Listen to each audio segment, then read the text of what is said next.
Welcome to No Holding Back with me, Susan Estrich, the podcast where I bring you the biggest names from the worlds of media, politics, and law. We dive into unfiltered, unapologetic, and insightful conversations. I speak my mind and I encourage my guests to do the same. No topic is off limits as we dive into the issues that shape our world. We're incredibly excited to have a distinguished guest today, Dr. Robert Lufkin, a trailblazer at the intersection of medicine, technology, and human health. Dr. Lufkin is a medical superstar, a board-certified radiologist, a clinical professor, 30 years in academic medicine at both UCLA and my school, USC. He's held faculty positions, taught medicine for years, and done groundbreaking work in the fields of medical imaging and artificial intelligence. But what really caught my attention is the book Dr. Lufkin wrote, entitled Lies I Taught in Medical School. He's really changed in his own thinking and changed the way many people, millions of people, think about healthcare and think about eating and metabolism and all kinds of things to do with longevity. Today, Dr. Lufkin will share his insights into the latest advances in not only AI-driven diagnostics, but the critical importance of metabolic health and practical tips for living a longer, healthier life. We'll also delve into his forward-thinking research and how it challenges conventional approaches to treating and preventing chronic diseases. Dr. Lufkin, it's an honor and a pleasure to welcome you to the show. Oh, thanks, Susan. I'm a fan of your program, so it's definitely an honor and a privilege to be part of it today. This is going to be fun. This is going to be fun. Tell us a little bit about how you came to, you were an academic medicine, an establishment doctor, a full professor at both USC and UCLA, and now you're at the forefront of a new movement. Tell us how you came to that. Yeah, it's a great question because as you've said, I'm not a conspiracy theorist. I'm, unlike some people in this space, I'm actually part of the problem. I'm part of the establishment. My career's been spent, writing scientific peer-reviewed papers, hundreds of those, textbooks. My lab has received millions of dollars from drug companies and the federal government to do research. And I've also had the privilege of teaching medical students and other healthcare professionals, as well as practicing medicine. So I was actually going on with my career, minding my own business, when suddenly, unexpectedly, I came down with 4 chronic diseases. Four chronic diseases? Yeah. And I, like any good patient, I went to my doctors and they prescribed prescription medicines for each one of them. There were 4 different diseases. And I said, yeah, hey, what about life? Do you mind my asking? No, absolutely not. And I go into detail in the book, but basically they were ostensibly different diseases. Like one was a type of arthritis called gout. Another was something that almost half of adult Americans have, which is high blood pressure or hypertension. Yep. The third was an abnormality in blood lipids, sort of the dyslipidemia that many people have, for which they're prescribed statins. And then the last thing was an abnormality in blood glucose, which almost, again, half of adults have, either in the pre-diabetic form or the diabetic form, and that was pre-diabetes. So these... You look pretty slim and healthy to me. Were you drastically overweight? Were you in terrible shape? No, I was fairly thin. So obesity is a problem, for many people on this track, but for me, it wasn't. I had a bit of a dad bod, but I wasn't overweight or obese by common standards. But so that's really the focus of the book. And I should say the book is really critical of Western medicine, but I have to go on record. As I said, I'm part of it. And I believe that Western medicine is unprecedented in what it's done for us. In the 20th century, it transformed our lives, made our lives so much better with the pills and surgeries that were invented for infectious disease and, public health measures. Mm-hmm. Everyone around the world is living a better life because of Western medicine and its effects. The problem is, and what the book addresses is, in the 21st century, we're now facing literally a tsunami of this group of what are called chronic diseases, of which I got four of them. And when and these are in unprecedented numbers, never before seen in history, even correcting for population. And these chronic diseases, which go all the way from obesity, diabetes, cancer, heart attack, stroke, Alzheimer's disease, even mental illness, these chronic diseases, when Western medicine applies the same pills and surgery that were so effective in the 20th century, they really don't work on these diseases. They may control the acute symptoms. They may be life-saving in the moment, but the problem is these are what are called chronic diseases. They're long-term, typically progressive diseases, and many of the pills and surgeries that are given just treat the symptoms. And what the whole point of this book is that it misses the root cause. And there's a common, I believe, origin, a metabolic origin for all these diseases, how they're all related. And it's possible to address this root cause, which is what I did with those four diseases. And in doing so, my doctors couldn't believe it. They thought the labs were broken. I basically went off all prescription medicines and was able to turn my life around with this approach. And that's the message of the book. I want to share this with as many people as I can so they don't make the same mistakes that I did. Wasn't it dangerous to go off all the prescription medicines that they were giving you?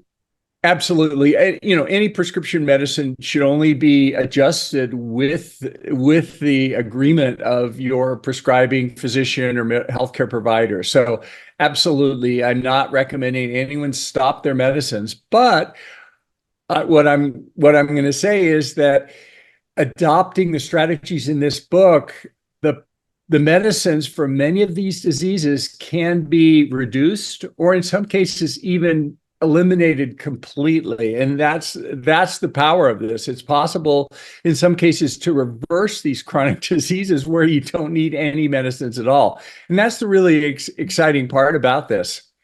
What did you do exactly? Yeah, what it was is I basically took a deep dive in the literature and studied things that I wasn't aware of. There's been a revolution in our understanding of metabolism and nutrition and lifestyle factors in the last 10 years that I certainly wasn't aware of. And quite frankly, most of my colleagues were not aware of and are still not aware of it. And this information, this sort of lifestyle, is a very, very powerful tool. By making lifestyle choices, we can actually slow the onset or even reverse these chronic diseases and do something that the pills and surgery cannot even do by doing this. And so it basically boiled down to nutrition, exercise, sleep, and stress. Those are the main points. What is nutrition involved? What does metabolism really mean? You talk about metabolism as the key to living healthy. I always heard a slow metabolism means you gain weight, a fast metabolism means you lose weight, but I never knew that you could affect your metabolism. Yeah, metabolism is a fascinating area. And when I went to medical school, metabolism was basically how we digest food, and it wasn't very interesting at that point. But now we're learning that metabolism and the organelles that drive it, mitochondria, now are at the root of all of these chronic diseases that take up 80% of healthcare expenditures now, and that the metabolism is not only how the body digests food, but also how we react to the environment, stress, sleep, exercise, both mental and physical exercises all affect our metabolism. Also toxins in our environment, personal care product toxins, other environmental toxins can also have an effect. And this metabolism abnormalities of this metabolism, which some studies show that almost 90% of adults have metabolic abnormalities, at least one metabolic abnormality, and most adults have several of these chronic diseases, which are manifestations of these metabolic abnormalities. And so they manifest as things like inflammation, insulin resistance, and oxidation. These three things increase with time, and they're manifestations of disordered metabolism. And by changing our lifestyle, it's possible to bring order back to our metabolism and improve inflammation, improve insulin resistance, and improve oxidative stress, thereby improving all of those chronic diseases. So what did you do exactly? I mean, what's the 5 or 10 minute version of what you changed from before and Well, after? What you well, used to eat, what you eat now, what you used to do, yeah. what you do now.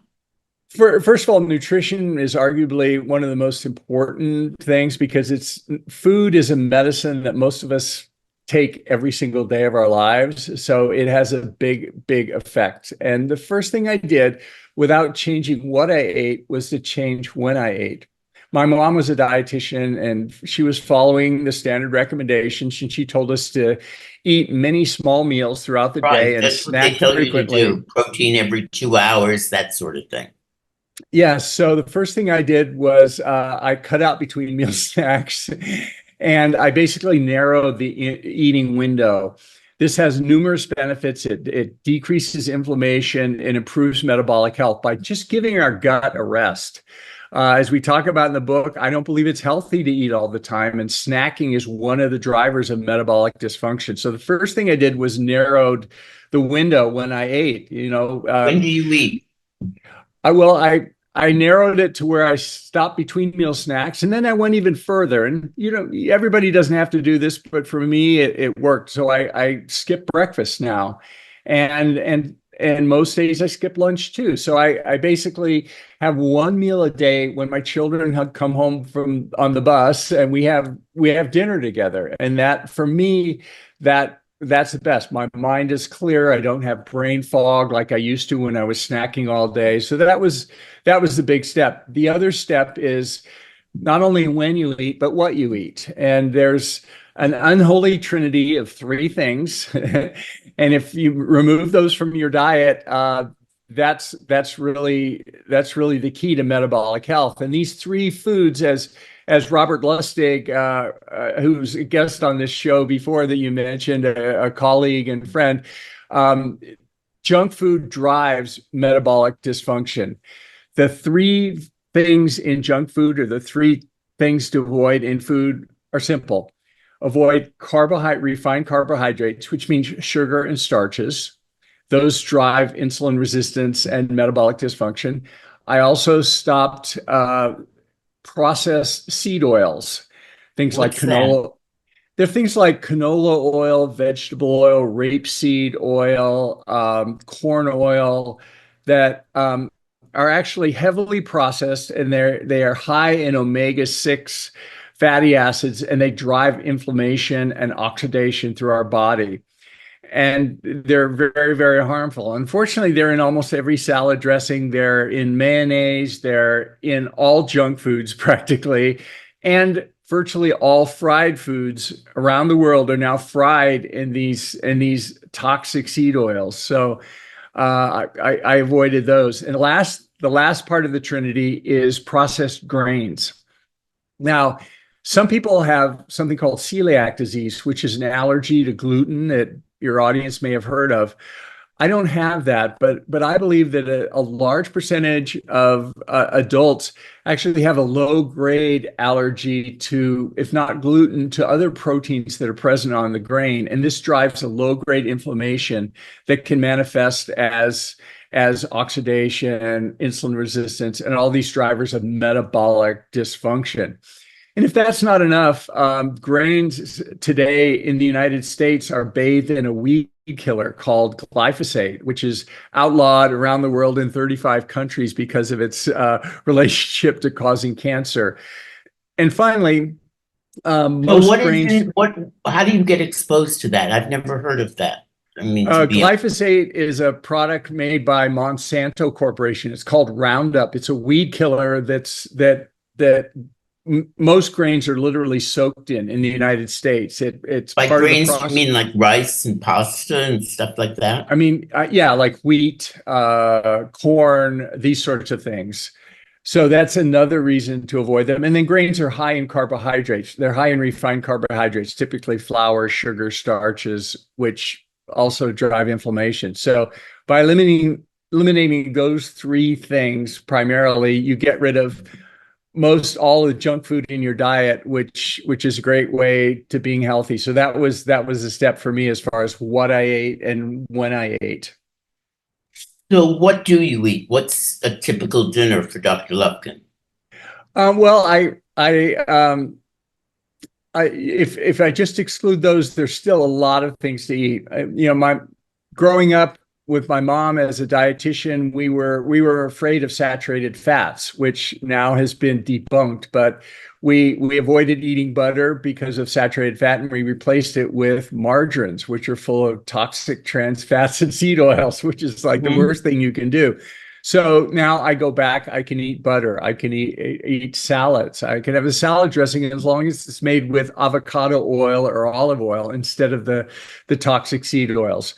I think it's there's a lot of politics about diets, about Mhm. vegans versus carnivores, and Right. and let me just say, I love my vegan friends, I love my carnivore friends, and I think it's possible to be very healthy or very unhealthy eating any kind of diet, all the way from purely vegan to purely carnivore. So it's not about being vegan or carnivore; it's about avoiding junk foods, and that's really the key.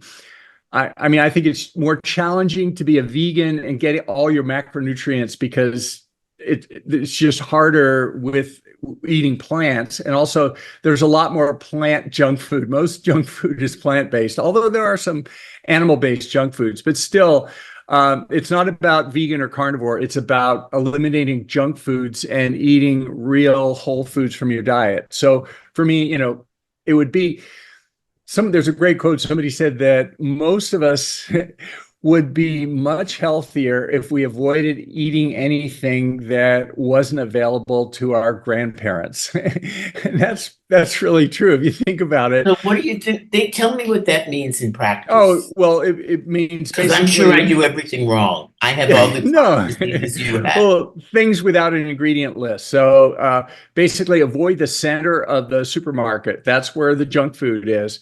And around the edges, where the refrigerators are, is the healthy whole food. That food will spoil rapidly. Junk food doesn't spoil because it's not real food. So it's like How would you eggs. define junk food? Because I think most people, when they hear junk food, think you're just talking about McDonald's. And that's not all that you have to avoid, No, obviously. I mean, junk food is anything that contains high refined sugars, so that's starches and flour. It contains seed oils, and or it contains grains, refined grains. So that rules out a lot of stuff. Cereals are junk food. Even Most though big they advertise as being whole oats and all that and reduce your Yeah, cholesterol and their junk food. yeah, and that's a challenge for all of us because the American Heart Association, one of the, essentially the leading heart scientific organizations, on their website recommends a seed oil called canola oil as heart healthy, and they put that on, Cheerios and Rice Krispies and different kinds of cereals. They put heart healthy on it, and why would a organization like that do that? Well, one, they get paid money, so they basically sell these endorsements. But two, canola oil does lower your cholesterol slightly, but in the studies that have looked at it, it actually increases your incidence of other heart attack and other diseases. So the lowering of cholesterol is not an overall health benefit. But if you go even deeper with the American Heart Association, they they were funded and got their major infusion of cash in the middle of the last century from a company called Procter and Gamble. Yep. And they got a grant of, or they were given money to the tune of several $1,000,000 at the time, which funded the American Heart Association, allowed them to expand and do everything. As it turns out, Procter and Gamble is the maker of the original seed oil, something called Crisco, that was originally developed as a lubricant for German U-boats at the turn of the last century. And it's later migrated into many forms of seed oils, including canola oil, and that may have some effect on the American Heart Association's policy.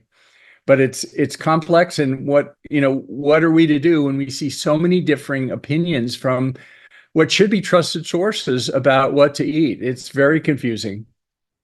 It's incredibly confusing and disheartening to think that politics plays such a role. I mean, I know the sugar lobby is incredibly powerful, and when you suggest that sugar is our enemy, you run into powerful enemies politically.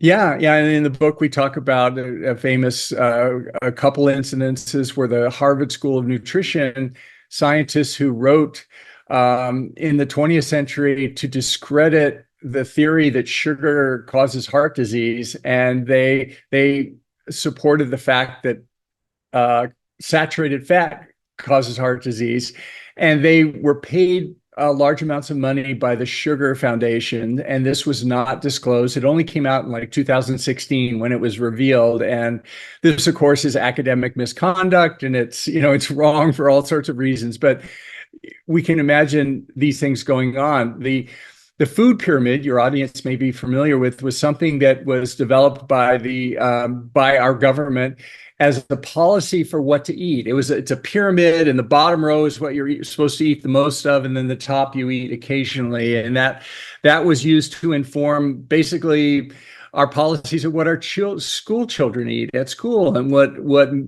military soldiers eat, and what prisoners eat, and eventually what we all eat. And it just came down recently. Nina Teicholz and others, investigative reporters, have shown that the most recent edition of the food pyramid, the committee that basically developed it, a large percentage of them, most of them, had conflicts of interest with the food industry, in particular the junk food industry. And if you look at the food pyramid, all you have to do, it's pretty obvious. The bottom row of the food pyramid, which we're supposed to eat the most of, is all junk food. It's cereals and grains and things like that. So there are all sorts of conscious and unconscious pernicious financial influences that drive the information we're given. So we constantly have to be on guard for getting to the truth, and that's one of the things in my book that I try and point out, that there are, if not lies, there are misconceptions or things that I happen to disagree with that are still being taught in medical schools today. And this was an attempt to kind of shine a light on those and let other people learn from my mistakes and improve their health with lifestyle. So you eat no junk food at all. What do you think about fruit? Fruit is interesting because it's everyone says, hey, fruit was around for our grandparents. It was around for hundreds of thousands of years, right? So you're not gonna implicate fruit as being evil, right, or unhealthy, let's say. Well, the problem is fruit today is not the fruit that our ancestors ate, right? Fruit today is basically like candy. It's engineered to be very sweet, very full of sugar. Furthermore, in the past, fruit was eaten at a certain time of the year when the fruit came out in the fall, and the fruit has a type of sugar in it called fructose. And Right. fructose has a very powerful effect on our bodies. It makes us hungry, and we want to eat more and more and more of it. It also tells our body to store fat. So eating fruit makes us hungry and stores fat, and that's a very healthy thing if you're going to hibernate, or if you're about to start a winter when there's no food for 4 or 5 months at a time. So fruit sends these messages to us which may not be that helpful now. So I think I don't exclude all fruit, but I'm very careful of, sweet fruits that are, high in sugar content, like grapes or even bananas. I'll have a few blueberries on whole milk, unsweetened Greek yogurt, something like that. But fruit is something to watch out for.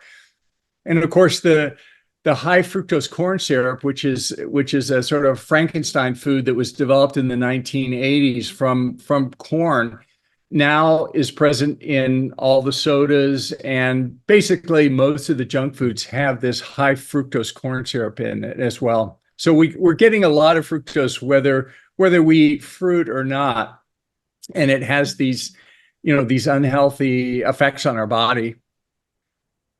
So you eat chicken, fish, Yeah, vegetables, no bread?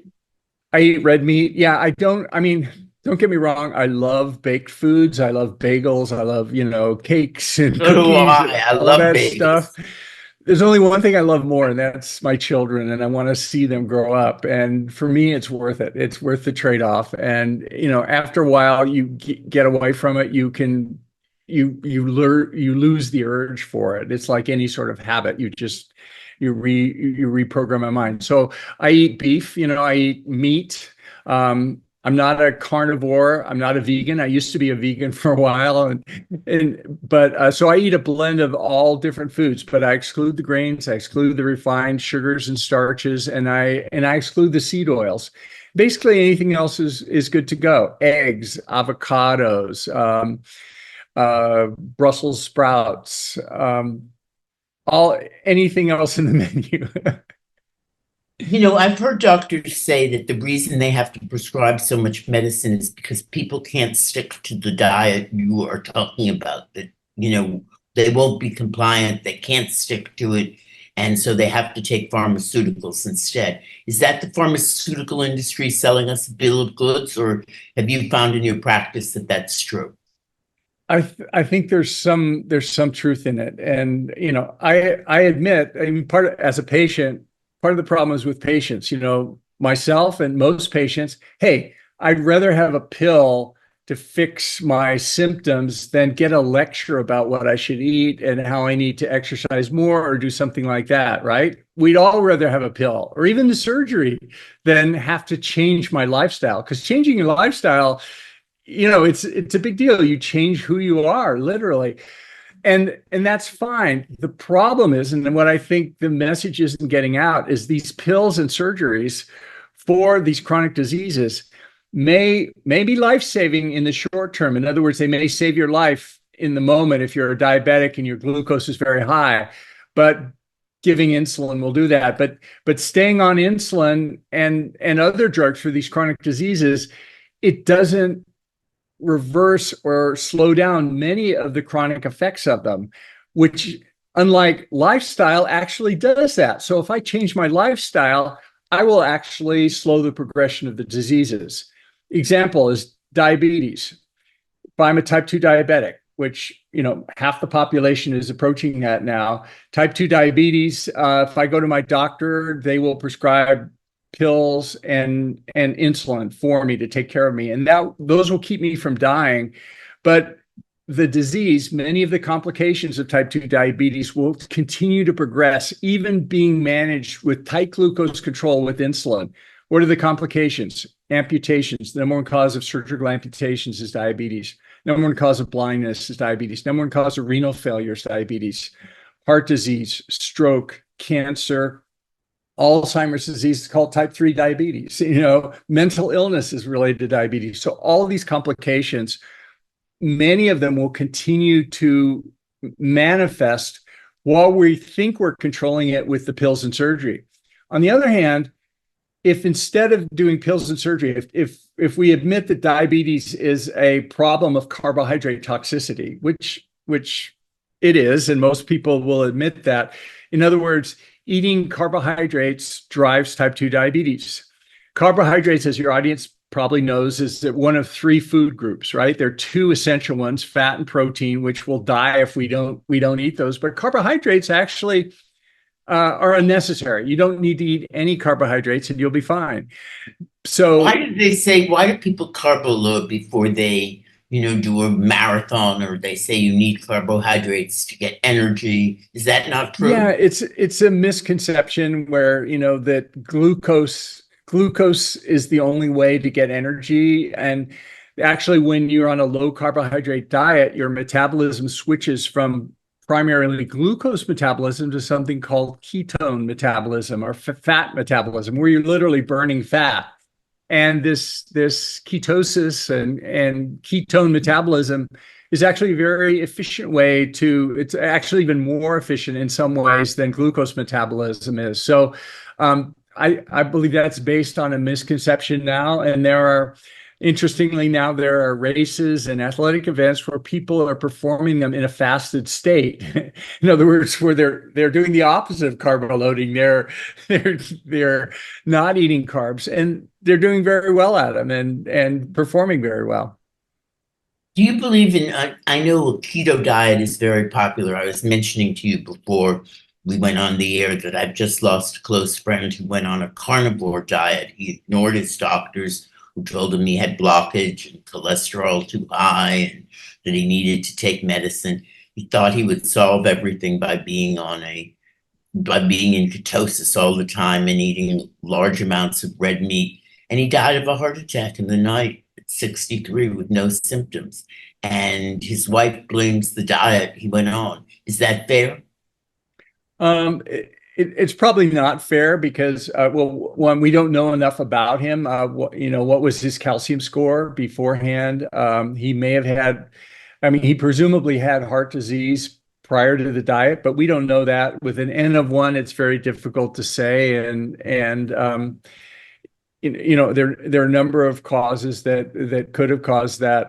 I think the eating a carnivore diet or being in ketosis can lead to a very healthy metabolic situation. But if you include a lot of junk food in that, it won't be healthy. So we need to do it the right way. Similarly, a vegan diet can be very healthy or it can be very unhealthy for the same reasons. What do you mean by junk food in that context when you're in a ketosis diet? Is there any junk Yeah. food there? Yeah, well, if you're in a ketogenic diet, that's a low carbohydrate diet, right? So your Mhm. body basically has low amounts of glucose. It has enough to be fine. It survives, but it then burns fat in these ketone bodies that it uses for energy. So you're asking, is it possible to be in ketosis based on a diet and be unhealthy?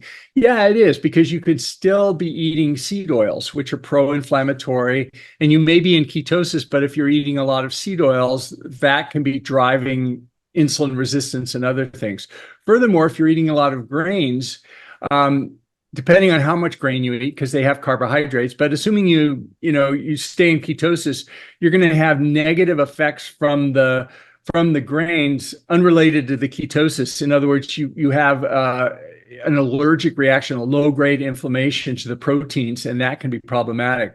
But I think what you raised by this question is an overarching comment I want to make, is that diet is really important, and it's possible to do things and achieve metabolic health with diet, but it's not the only thing. In other words, we can have a perfect diet for perfect metabolic health, but if our sleep is disordered, that could throw the metabolism off. Or if our stress is out of whack, that could throw it off. Mhm. Similarly, exercise, both mental and physical, if that's not up to par, that can throw it off too. So it's not a matter of just a particular diet, but it's really a whole lifestyle. And then on top of all of them, we have to remove toxins. We can do all those things perfectly, but if we have something like mold in our environment, or lead, or mercury, or Lyme disease, some of these other things, that can push us into an unhealthy metabolic state as well. So there are many different factors, and we go through this. There's a whole chapter devoted to that in the book, how we basically step through each of those, that the things we need to look at for it. Tell me about the book a little bit more. You were saying that the listeners could download a sample chapter. I would really recommend it to anyone. And can you tell me a little bit about how they do that? Sure. Yeah, the book, the book's doing well. We were surprised it just made the New York Times bestseller list. So that was, Congratulations. That's a thank big you. deal. Thank you. It was a lot of luck and, No, and thanks for it's everyone's smarts support. and But putting yourself out there. the book is laid out with each chapter is a particular disease, one of these chronic diseases that we're all at risk for. And the interesting thing is, these chronic diseases are the diseases that will determine the length of my life and your life, because these are the diseases that we die of statistically, you and I, most of our listeners. So the interesting thing is, when we lower our risk of these chronic diseases with a metabolically healthy lifestyle that the book talks about, an interesting thing happens. We actually increase our longevity and we begin living longer, which is there's a whole chapter on longevity in there. But anyway, if you want to check out the book before you buy it or get it from your library, see if you like the style, you can go to robertlufkinmd.com, which is my website, and you can download a sample chapter, the first chapter, both in PDF style or MP3 if you like to listen to it. Check it out and see what you think. Oh, I'm so glad to hear you're on the bestseller list. That shows you're having an impact, and that's incredibly exciting. Tell me about sleep. Well, I know we're running out of time, but just tell me a little bit about sleep, because a lot of people are talking about sleep these days and what we need to do to Wow. protect Yeah, ourselves. writing this book changed so many ideas I had about sleep. I used to, as a medical professional, I used to carry a pager around all the time, a beeper, and I was on call literally 24/7. So I would get called anytime, day or night. And I thought it made me tough. I thought I was brave. I thought I was helping my patients, when actually it was harming my health, and I was probably harming my patients as well. This sort of disordered sleep is very, very serious. And what we're finding out now is that sleep quantity, there are people who say, hey, I only need 4 hours of sleep, it doesn't matter. Well, actually, statistically, for most people, and the vast majority of people, we need between 7 and 9 hours of sleep. And if you deviate from that, either much less or much more, things start going wrong, like cardiovascular disease, and your risk of these chronic diseases increases because it affects your metabolism. In fact, if you take college students, there's a famous study where they took healthy college students and they sleep deprived them. And over a matter of day or two, they were able to turn these healthy college students into pre-diabetics, because it affected their metabolism so much that their glucose metabolism became abnormal just from the sleep deprivation. So sleep quantity is really important, and also sleep quality. And we talk a lot about in the book, that we want to get uninterrupted sleep. We don't want to have sleep apnea. There's so many factors. What do you Sleep do to is get very important. uninterrupted sleep? I'd be eager to hear. How do you do that? Yeah, yeah, we have a whole list of things. I mean, one thing is getting rid of digital devices from the room. I don't have my phone in the room. I don't have it. I don't watch TV there. If anything, before I go to sleep, I have a nighttime ritual where I lie down. I might read something from a book to relax. I go to bed about the same time every night. I don't eat within 3 or 4 hours of bedtime, so that goes along with having my one meal a day, and then I don't eat right before I sleep. Same thing with alcohol or other drinks. That's a whole nother conversation.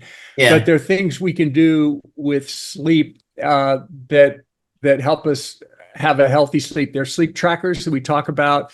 They can analyze, are we getting good quality sleep? Are we going in and out of sleep? Are we waking up and we may not even realize it as we're sleeping there? So yeah, sleep is a big deal.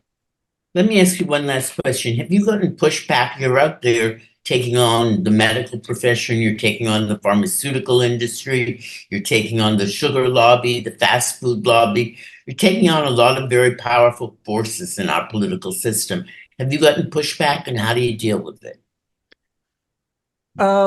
Actually, most of my colleagues have been very civil, and I think that goes to the fact that that's the nature of science, that reasonable people can agree to disagree, and It's all how we interpret the science in the articles. And if there's a study that comes out that, that tells me that drinking sugar sodas is healthy, I will immediately, I'll switch, I'll start drinking Diet Cokes or Cokes again. But until that study comes out, we need to see the evidence. So I haven't gotten huge pushback. Coca-Cola is no longer a sponsor of my podcast, sadly, but I don't blame them. I wouldn't be a sponsor if I were Coca-Cola. I don't think you're encouraging any teenagers to drink another Coke every day. That's right. But they're powerful forces in our politics. I mean, the influence of money in politics, and as you point out, even respectable organizations like the Heart Association take money from the people that they are supposedly protecting us from. Yeah, and it's good to see that finally we're beginning to see major national level politicians talking about metabolic health and actually using the word seed oils. And hopefully this will become a bipartisan issue. It's not about one political party or the other. Yeah. This is something that we all need to embrace, and we need both political parties on both sides of the aisle beginning to take action, on food subsidies, farm subsidies that drive the low cost of junk food by subsidizing corn and soybeans, which are a major ingredient of high fructose corn syrup and processed seed oils. I mean, we still have farm subsidies for tobacco. I know, it's a huge fight.